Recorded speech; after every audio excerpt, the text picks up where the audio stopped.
नमस्कार। अगर 10वीं पास कर ली है तो इंडिया पोस्ट में एक बहुत ही जबरदस्त मौका इंतजार कर रहा है। चलिए इस शानदार सरकारी नौकरी के बारे में सब कुछ जानते हैं, बिल्कुल आसान भाषा में। जी हाँ, ये नंबर बिल्कुल सही है। डाक विभाग मतलब डिपार्टमेंट ऑफ पोस्ट्स जल्द ही ग्रामीण डाक सेवकों के लिए 30,000 से भी ज्यादा भर्तियां निकालने वाला है। सोचिए, ये कितना बड़ा मौका है। देश भर के लाखों युवाओं के लिए सरकारी नौकरी का दरवाजा खुल सकता है। और सबसे बड़ी सबसे अच्छी बात पता है क्या है? कि इन जॉब्स के लिए कोई एग्जाम ही नहीं देना है। जी हाँ, आपने बिल्कुल सही सुना, कोई एग्जाम नहीं। सिलेक्शन सीधा सीधा 10th के मार्क्स के बेसिस पर होगा। तो इस मौके को पूरी तरह समझने के लिए हम इन 5 जरूरी बातों पर गौर करेंगे।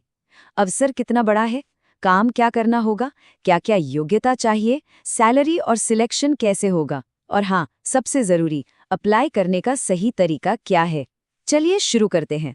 तो चलिए सबसे पहले ये समझते हैं कि ये मौका असल में है क्या और इसके मेन हाइलाइट्स क्या हैं।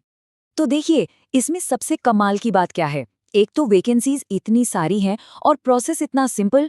मतलब इंडिया पोस्ट खुद भर्ती कर रहा है और सब कुछ सिर्फ 10वीं के मार्क्स पर डिपेंड करता है।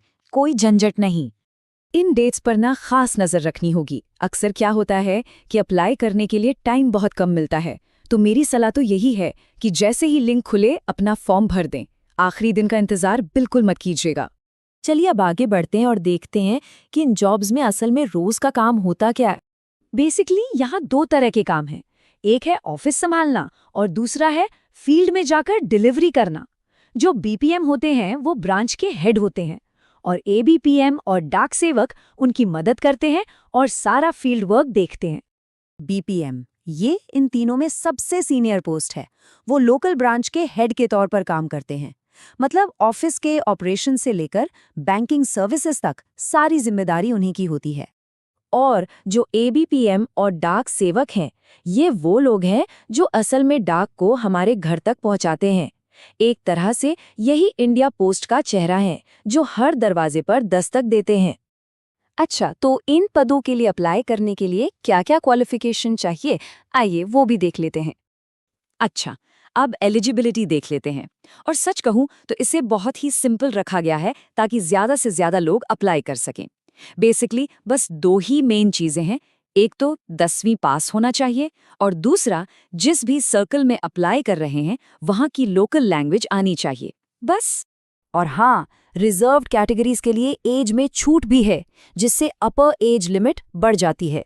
जैसे SC/ST कैंडिडेट्स 45 साल की उम्र तक भी अप्लाई कर सकते हैं।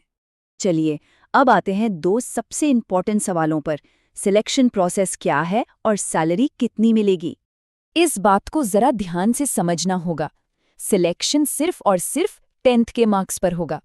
मतलब अगर किसी ने 12th या ग्रेजुएशन भी किया है तो उसके मार्क्स नहीं जुड़ेंगे। सब कुछ 10th की मार्कशीट पर ही डिपेंड करता है। एक बात और समझनी जरूरी है, भले ही सिलेक्शन मार्क्स पर है लेकिन कंपटीशन बहुत टफ होता है, खासकर शहरों में। तो जिनके परसेंटेज ज्यादा हैं उनके सिलेक्ट होने के चांस भी उतने ही ज्यादा होते हैं। अब आते हैं सबसे दिलचस्प सवाल पर, सैलरी। तो जीडीएस की सैलरी 2 हिस्सों को मिलाकर बनती है। एक होता है बेसिक पे, जिसे TRCA कहते हैं, और दूसरा होता है महंगाई भत्ता, जो टाइम के साथ साथ बढ़ता रहता है। और यहाँ साफ साफ देखा जा सकता है कि बेसिक पे और महंगाई भत्ता मिलके सैलरी को कितना अच्छा बना देते हैं। एक बीपीएम को लगभग 31,000 और एक एबीपीएम को 26,000 रुपए तक मिल सकते हैं, जो कि एक बहुत अच्छी स्टार्टिंग सैलरी है। और अब आता है सबसे जरूरी हिस्सा, अप्लाई कैसे करना है। देखिए, एक छोटी सी गलती भी फॉर्म रिजेक्ट करवा सकती है, इसलिए इस प्रोसेस को बहुत ध्यान से समझना होगा। एप्लीकेशन को सक्सेसफुली सबमिट करने के लिए इन 6 स्टेप्स को फॉलो करना है।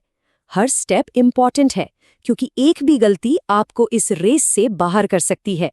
ये वो कॉमन मिस्टेक्स हैं जिनकी वजह से सबसे ज्यादा फॉर्म्स रिजेक्ट होते हैं। मैं फिर से कहूंगा, अपने नाम की स्पेलिंग और 10th के मार्क्स को 2 बार 3 बार चेक कर लें, कोई भी गलती नहीं होनी चाहिए।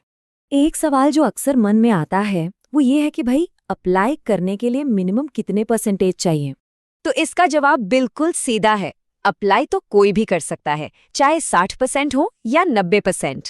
लेकिन सिलेक्शन इस बात पर डिपेंड करेगा कि चुने हुए एरिया में बाकी अप्लाई करने वालों के मार्क्स कितने हैं। ये एक मेरिट की दौड़ है। और अब आखिरी और सबसे महत्वपूर्ण सवाल, क्या ये सिर्फ एक नौकरी है या एक करियर की शुरुआत? तो अच्छी खबर ये है कि 3 साल की सर्विस के बाद डिपार्टमेंटल एग्जाम्स देकर एमटीएस, पोस्टमैन या मेल गार्ड जैसे परमानेंट पोस्ट पर जाया जा सकता है। तो याद रखिए, ये सिर्फ एक नौकरी नहीं है, बल्कि एक सिक्योर और परमानेंट गवर्नमेंट करियर बनाने का पहला कदम हो सकता है।